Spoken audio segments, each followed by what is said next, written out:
Hello, and welcome to Mental Health Matters Podcast. I'm your host, Liz Lang, and I'm here with Dr. Mark Burton. In this podcast, we will talk about all things mental health. Thank you so much for joining us.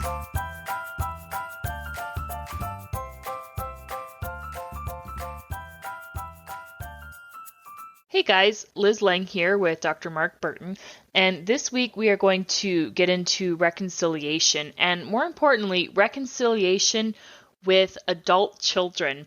And I got this idea because I have a friend who is starting to go through this with their own father, and I'll leave their names out to protect them. And in this case, it was a result in part because of a divorce that happened when person X was very young, and remarriage happened, and things just got really muddled and relationships got really strained. And there were some mistakes made by the father, and he has since owned those mistakes, and his circumstances have also changed, and so they're in the process of reconciliation. And overall, it's going very well because I think, for one, the adult in this instance is admitting fault, but then also person X is just has a very forgiving nature and wants a relationship, wants to reconnect, and wants to reconcile. And so I think those are both important parts. But let's start about talking why it can be so hard to reconcile with adult children. First, what I'd like to say is I really believe in the process of repair. Yeah. A lot of what I do with couples, and I think I mentioned to you when we were talking about this before that I have two families currently that I'm working with in this particular issue. And so I am contacted, often about this. And I think that, again, as kind of a general idea, we all make mistakes. We all screw up in life. And I think, that's parents and that's adult children. And I really believe families are important. And so if you can have a reconciliation or repair of the relationship, I think it's important. I think the reason it's difficult, though, is when you're growing up, there's this power differential, right? Parents are parents, they're in charge. Kids are not in charge. And, I think if you do that well, as the child gets older, and we're talking later adolescence, they start to have more freedom. Mm-hmm. And we as parents start to, lessen the control we have over their lives. And so I think that what makes it difficult is you still, on some level, have that power differential. And so it's like two parties coming together where there may be a real or a perceived power differential. Often the parents, want that. They want to be in charge. In one of the families I'm working with right now, I think that is the case, is that the parents are having trouble giving up. And so it makes it very, very difficult as, because the child is now an adult. It makes it difficult as two adults to come together to say, let's talk about what happened. Because it's the parents, I think, who have to give up that power differential. Mm-hmm. And the only way to do that is through behavior, where you're really treating the child more like, I was going to say like a peer. Now, it's not really a peer because they're always your children. Right. But they aren't children typically in your home anymore. And so the relationship is different. Mm-hmm. And I think mostly parents have a very difficult time giving up that control. And I think one thing, too, that can also muddy the waters of that power differential is oftentimes when kids first move out, or maybe in particular when they're going to college, and this was in my case as well, that the parents are often giving some sort of financial support to their adult children. And that was the case with me. I saved up enough money to pay for my entire first semester of college on my own, and then my dad paid for the second. And so to an extent, I was reliant on him. And it's not like he was a very controlling person, but to an extent, he had some say over the way I lived my life, in the fact that he had some say over the way I spent money. If I was just going nuts and spending, that would be a problem because he's helping provide for me financially. But at the same time, you have to let adult children make their own choices. And that can be really hard for parents to accept. That's a really tricky situation. I do understand what you're saying, and I believe that if, for instance, if I'm giving my child, some money for support, and then I see that child go off and do something foolish with it, then Hmm. that doesn't make me happy. And I think I have some say, or you can say, listen, if you're going to do this, and I'm going to withdraw financial support. Yeah. But I also think that sometimes, we might give financial support, or a parent may give financial support, and they do it with some strings attached. And Hmm. so it's not necessarily the child is being foolish in how they spend the money. It's just that in return for giving you the money, I would like, to do these certain things. I think that's a mistake for parents. I think that if you're Yeah. going to support the child, you do it without strings attached. You do it freely. And if you don't want to, then you talk about that. I think the problem comes, there are two problems that you brought up with the money. One, if the child isn't spending the money, in a good way. Hmm. But two, if the parent expects, something in return for providing that financial support, and we call, having those strings attached. So that is difficult. It really is. Yeah, and in my case, I was pretty responsible in that aspect. But, when it comes to, I guess, this situation where you have a parent who is helping out a child financially a little bit, I think the best way to go about it is say, okay, I will give you X amount and that's it. And that's all you're going to get. So you set the boundary. I'm going to give you X Mhm. amount at X amount of time, and that's it. And if you blow through it, you blow through it. That's your fault. And you can't just come to me and say, well, I need more, right? I think that would be it's about the boundary. Yeah, you use my favorite word. Uh huh. Favorite word in dealing with well, mostly with families is boundaries. And Yeah. so it doesn't, I don't know that it matters necessarily what that boundary is. Yeah. The parent has to be comfortable with it. And I think you talk about it up front. Yeah. And I think that's really a lot of where, when it comes to in laws and extended family, or any sort of familial relationship, is it's a lack of communication and the fact that you don't talk about it. A lot of frustration is a result of unmet expectations. Yes. But both parties have to realize and know what the expectations are. Yeah, you've got to talk about it first and Yeah. set out the boundaries. I think that's a really good way to go about it. Yeah. So when it comes to reconciliating with adult children, oftentimes, and this probably isn't always the case, but oftentimes it's the parent who has done something wrong. Is that your experience? That's my experience, yes, actually, with both families I'm dealing with. And I'm thinking about the families in the past. And I was thinking about what are the issues? What is it Hmm. that goes on that causes the rupture in that relationship? And I think often what it is, not always, but often, parents have a really hard time letting their children grow up and become independent adults Hmm. because you have, let's say, 18 to 20 years of this child being in your home where you are pretty much telling them what you want them to do, although that Yep. gets less as they get older. And so I think parents have a very tough time letting go. And so I would use the term enmeshed, that Hmm. often parents are too enmeshed. They like that relationship. And for some reason, I don't know if it's threatening necessarily, but threatening for the adult child to become independent for some Hmm. reason. And often it's the parents who are trying to hold on. Now, since we just got done talking about money, sometimes parents use money as a way to do that, Yeah. as a way to keep their child in their control. And so eventually, I think what happens is the resentments build and the child becomes resentful. And so, it's resentment that builds because the child really isn't allowed to become that independent adult. Often parents will insert themselves into the child's life in such a way that without being invited, they will tell the child what they think they ought to do. Yeah. You may have a 30-year-old child and you're then giving them advice, unsolicited advice.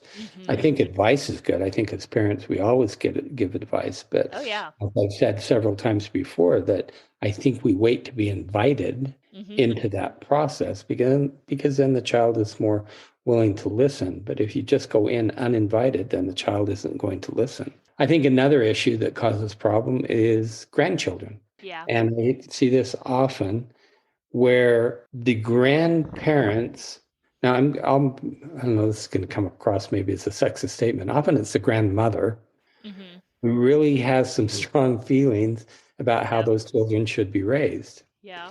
Now, this is especially a problem if the father of the children is her son and she's dealing with her daughter-in-law.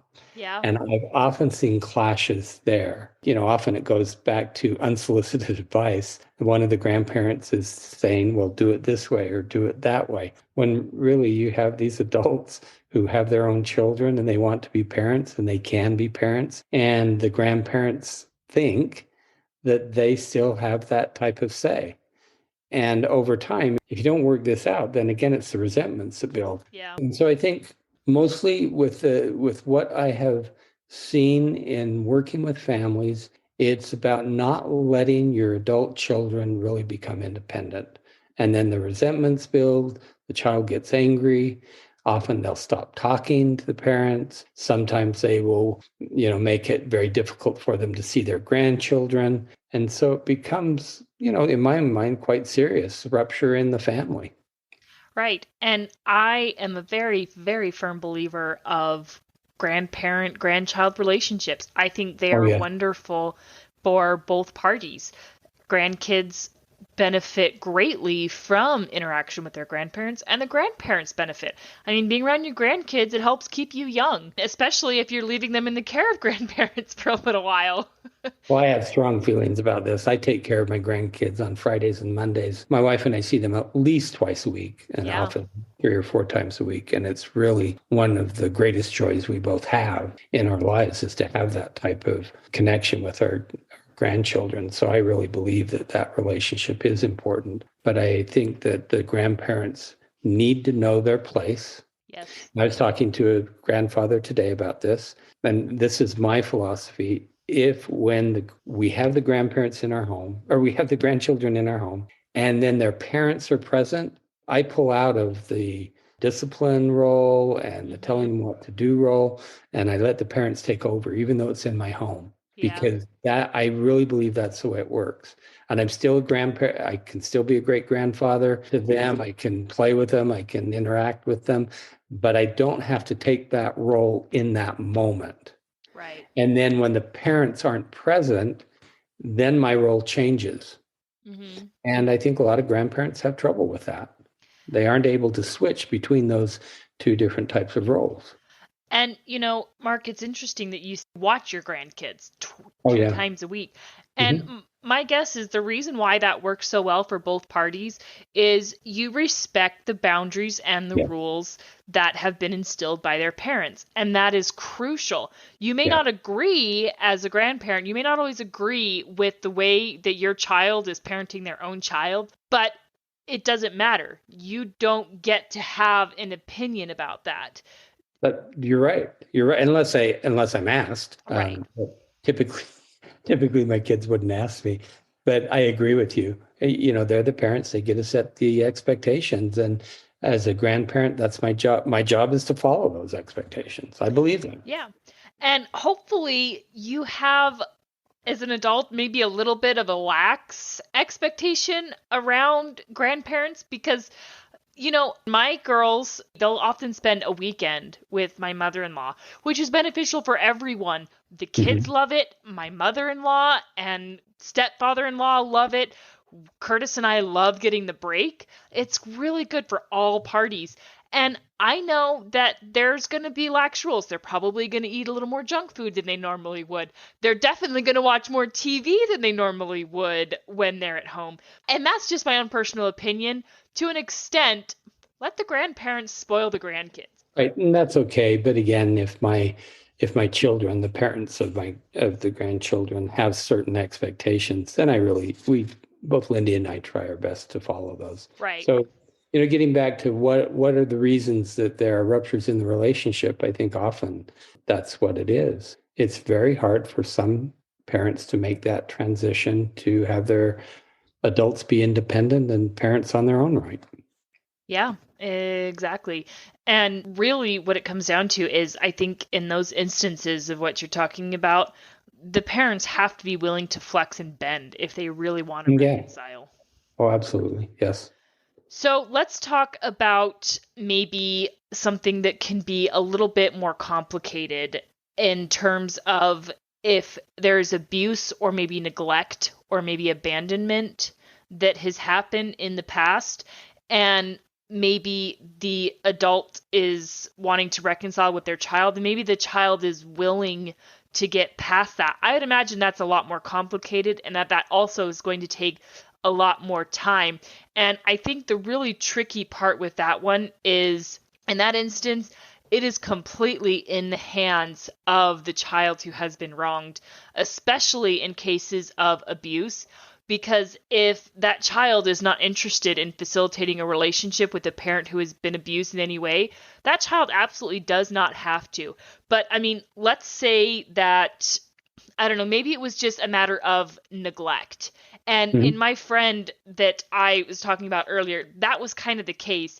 It was a case of not necessarily abusive neglect, but it was more of person X, their dad was forced to make a decision between his kids with his previous wife and kind of his new family.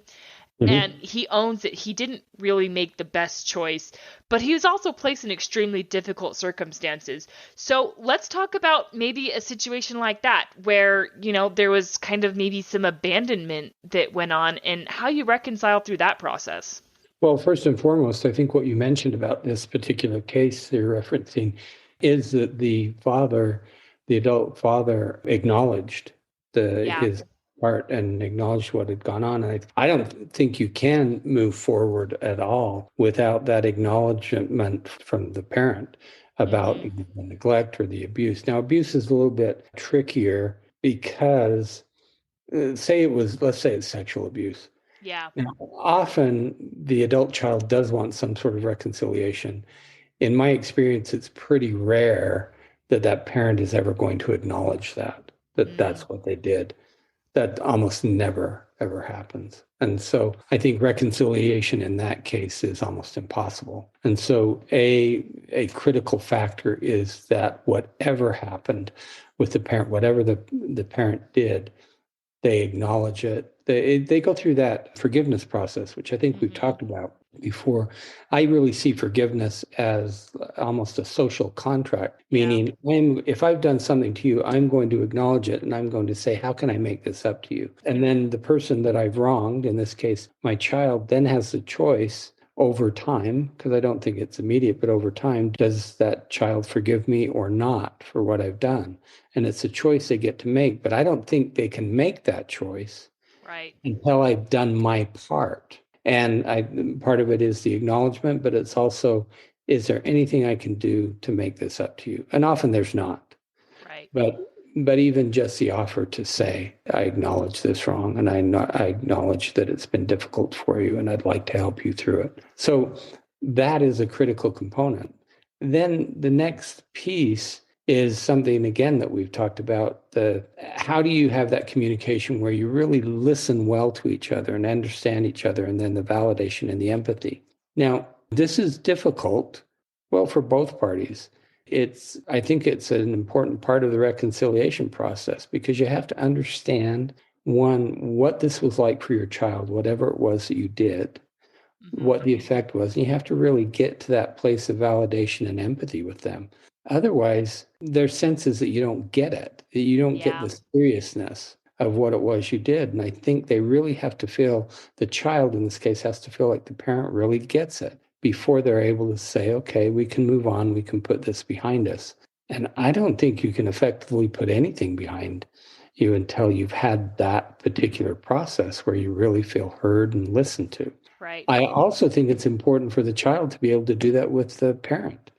That's Yes. really tough, though, Hmm. especially if the parent's the one who's wronged you in some way. But I think it's important that both parties feel heard and listened to. It's not a justification of that the parent did whatever the parent did. It's just an understanding of where they were in their life in that moment, because there are reasons that we behave the way we do. Mm-hmm. And so I think that in a reconciliation process, it's really important to have that understanding about what drove that particular behavior. I completely agree. And that's one of the things that person X went through when it came to this reconciliation process is person X allowed their father to give his side of the story Mhm. and to explain everything that went on and the series of events that led him to make the decisions that he did. And it was incredibly important because it allowed person X to understand and appreciate the difficult situation that their dad had been put in. And that can be incredibly healing because as a child, person X, they don't have the ability to fully comprehend and understand what's going on. All they knew was the abandonment and that hurt and probably the feeling of feeling unwanted. Right. Right. My dad didn't want me. My dad abandoned me. And you carry that with you for years and it can be really hard to move past that. And it was incredibly healing to hear dad's side of the story and to understand why he made the decisions that he did. And I want listeners to understand that it doesn't make it okay No. what happened, Yes. but it's an important part of that process of getting the insight. And I think that often what happens with children when something happens in childhood and often neglect or abuse, something like that, children tend to internalize it. And what Yes. that means is they say, well, if I could be better or if I could be different, then my father wouldn't treat me this way. Mhm. And so they lack the understanding this is about the adult, it's not about the kid. And so I think that process of listening to the parent who might have been neglectful is helpful in changing that narrative that the Yeah. child takes with them into adulthood is okay, this wasn't about me. Mhm. This was really about my parent and the context in which they were living their lives at the time. Again, it doesn't make it okay. It just helps you understand. And I think it helps in that reconciliation process and the forgiveness process. Right. And as human beings, we want everything in our lives to make sense. Yeah.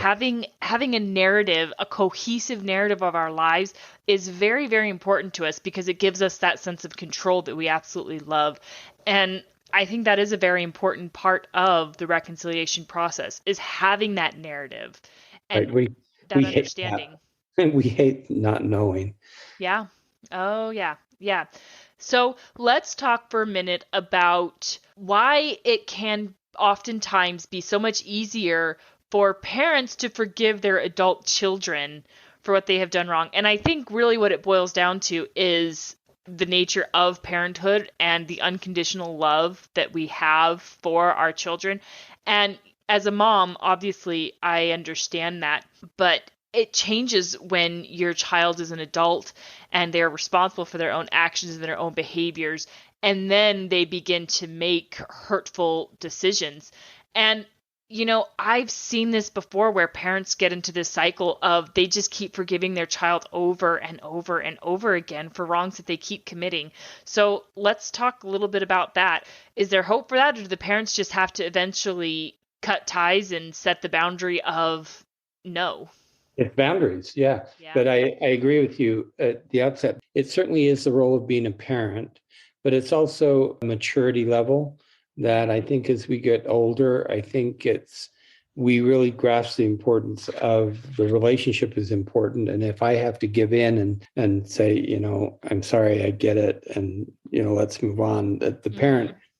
often is the one making maybe that first gesture towards reconciliation. And so, how often or how long do you keep going where the child may, do something that you have to say, okay, I forgive you for that. Let's move on. Mhm. I think that you don't put up with it for the rest of your lives. I think that Yeah. that's not good for anyone. It's not good for the adult, the parent, and it's not good for the child. And so again, it's about setting boundaries, and Right. good boundaries make good relationships. Mhm. And because It's the expectations. Here's my expectation of you. And if you keep, not following that expectation, then there's going to be a consequence. And I know that sounds harsh, and it's a little bit softer in reality when you're dealing with your children. Yeah. But I really believe it. You don't just keep putting up with poor behavior. My parents have been going through this for years with one of my younger brothers, and I don't know if he would ever even consider listening to this podcast, but I mean, if he does, well, maybe this is a message he needs to hear anyways. But he has repeatedly burned bridges and just over and over squandered every chance that he has been given. And my dad has finally reached a point where he's been able to say, okay, this is too much. I'm enabling you. And I can Mhm. no longer keep doing this because it enables your bad behavior. My Yeah. mother, on the other hand, is struggling a whole lot more with it and having a really hard time setting those boundaries. And my brother very seldom talks to my dad anymore, almost never contacts him, because my dad has put up the boundaries of, no, I'm not going to allow you to manipulate me. And my mom's having a lot harder time with those boundaries. But it's really, really sad because he often manipulates her and can often be emotionally abusive. And it's just a really hard situation. But again, it comes down to your favorite word, boundaries. And And eventually you have to realize that you are only enabling your child. And I think that has got to be so hard for parents mhm. to recognize that line of I am enabling you, because they are your child and you love them and you want to help them. But there comes a point when you're not helping them anymore. Yeah, that's true. And so I think boundaries are really important. Being really explicit with the expectations is important. Hmm. And it's just a more mature way to handle that parent-child relationship. Yeah. I think often if there are listeners out there who are contemplating this, Hmm. I really think that having the help of, and I mean, I'm a counselor, so this is what I do, Right. but I think having a third party who is able to guide the reconciliation process is Hmm. really helpful. Because Yeah. I've certainly seen families try to do this, and what happens is it gets out of hand, and usually there's an angry outburst Hmm. if you're trying to do it and on your own, and it's not that helpful. And one of the things that happens by going in to see a therapist is at least that therapist should do this, should maintain control Right. over the session. And often just in being in the presence of a third party will change the behavior of both parties. They will be calmer, their words will be different. If I see someone getting angry, I can help them calm down. I'll stop the process and we'll work on calming down before we go on. Whereas if you're on your own, then that rarely happens. The potential for explosion, outbursts in that type of process is pretty high. Yeah. And I think one of the important things when it comes to any talk therapy with any sort of relationship is that therapist or that counselor who is that third party, they're unbiased. And that's a really important component because oftentimes when you're in counseling or therapy of any type, there's wrongs that have been committed. And most of the time, you think you're right. And you want someone to validate and say, I'm right. I'm the one that's right. And they were wrong. And a therapist can really help separate that emotion and be able to not take those sides. And I think that's an incredibly important part of the process is for someone to maybe get that extra help in recognizing there are two sides to this story and you both have boundaries or you both have things that you need to correct in this Right. behavior. If a family comes to me, then my goal is very specific. My goal is to help them heal in the Yes. family. Right. And I can't think of a situation where I'd take one side or another.